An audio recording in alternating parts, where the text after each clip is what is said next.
Hello again. Welcome back to the XJ700 rebuild. As you can see, the bike came apart, and while it was apart, I decided to double check the valve clearances. And once that's done, I took the engine out of the bike, plugged up the sensitive holes with fresh clean rags, and took to scrubbing and cleaning.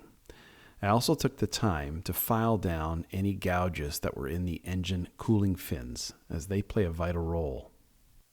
Since I was planning to paint the engine, it's best to do these repairs in advance of that. I just used a fine file looking for any nicks. Thankfully, none of the fins were broken. The paint I used for this bike was PJ1 high temperature engine paint, black gloss. Worked perfectly. I followed the manufacturer's recommendations of 3 coats in the order they suggested. And while the engine was out of the bike, I also took the time to have the frame powder coated in gloss black as well. This was time and money well spent. On most 1980s vintage Japanese bikes, the aluminum parts are covered in a clear coat paint of some sort, and it tends to chip off and make the part look terrible. So I cleaned all mine off and polished the parts. This is not correct, but it looks much better than a chipped up clear coat. Another area that needs work is the airbox. Airboxes are essential for these bikes to run properly, contrary to what some people may argue. This one's faded bad, so I wanted to rejuvenate it, as these things are difficult to find. So I started with cleaning the whole airbox with isopropyl alcohol 70% to get off all the grime and dust.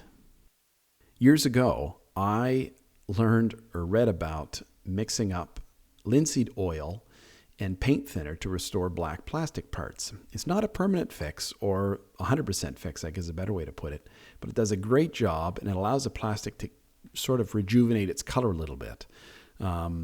It's very simple to do. Mix up a batch of 70-30 weighted in towards linseed oil with paint thinner, or mineral spirits, I guess is the proper term. Mix it up into a jar and wipe it on. Now, in parts that are faded this bad, you'll have to do several coats.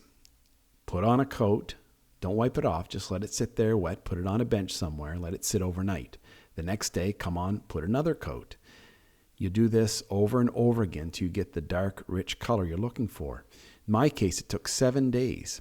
Each day I'd come in and I'd get these dry spots where the plastic appeared to be absorbing the oil I was putting on.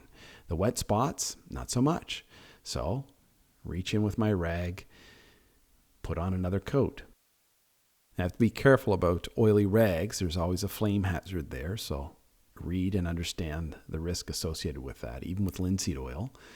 But back to this particular project, I will not run a bike without an airbox. Individual pods do not work well. So if you could take good care of your airbox or rejuvenate it, restore it, whatever, you'll thank yourself later down the road. Now, after 7 days of this rejuvenation, this is what I got. And this video was taken last fall.